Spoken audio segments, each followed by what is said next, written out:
স্বাগতম রাজশাহী কলেজে, যা বাংলাদেশের রাজশাহীর প্রাণকেন্দ্রে অবস্থিত একটি ঐতিহাসিক শিক্ষা প্রতিষ্ঠান।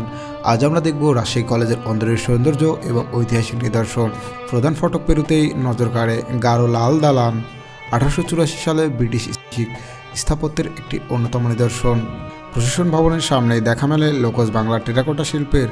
এখানে দাঁড়িয়ে রয়েছে রাজশাহীর চোখ এবং রক্তে ভেজা বর্ণমালা। এটি দেশের প্রথম শহীদ মিনার। পলাশের নুয়ে পড়া ডালগুলোকে নজর করলেই দেখতে পাবেন প্রশাসনিক ভবনের আদলে তৈরি আরেকটি ঐতিহাসিক ভবন। সিঁড়ির উপরে বড় হরফে লেখা হাজী মোহাম্মদ মহসিন।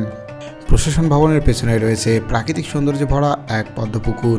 বর্ষাকালে পদ্ম ফুটলে এটার সৌন্দর্য আরও কয়েক গুণ বেড়ে যায়। হাজী মোহাম্মদ মহসিন ভবন থেকে দক্ষিণ দিকে এগিয়ে দূরে চোখে পড়বে আরেকটি লাল দালান, সাদা কালো হরফে লেখা ফুলার ভবন। এই ভবনটিও শত বছরের সাক্ষী। ওদিকে সারি সারি একাডেমিক ভবন সাজানো, যা পুরনো রাজাদের প্রাসাদের মতো। আর পশ্চিম দিকে রয়েছে কলা ভবন ও তার সামনে স্বাধীনতা চত্বর। বিকেল থেকে এখানে শুরু হয় গ্রুপ স্টাডি, যা ছাত্রছাত্রীদের মিলন মেলায় পরিণত। আপনি যদি ক্যাম্পাসে ঘুরতে থাকেন তাহলে এখানে দেখবেন বিভিন্ন ধরনের উদ্ভিদ ও বিলুপ্তপ্রায় উদ্ভিদ, এবং উদ্ভিদগুলোর গায়ে সেটে দেওয়া আছে উদ্ভিদগুলোর রোড ধরে একটু সামনে তাকালেই দেখতে পাবো অপরূপ সুন্দর এক মসজিদ, যেখানে শিক্ষক শিক্ষার্থীরা প্রতিদিন নামাজ আদায় করে। পশ্চিম পাশে রয়েছে ছেলেদের আবাসিক হল এবং হলগুলোর মাঝখানে একটি খেলার মাঠ। রাস্তা পার হলেই এদের হল।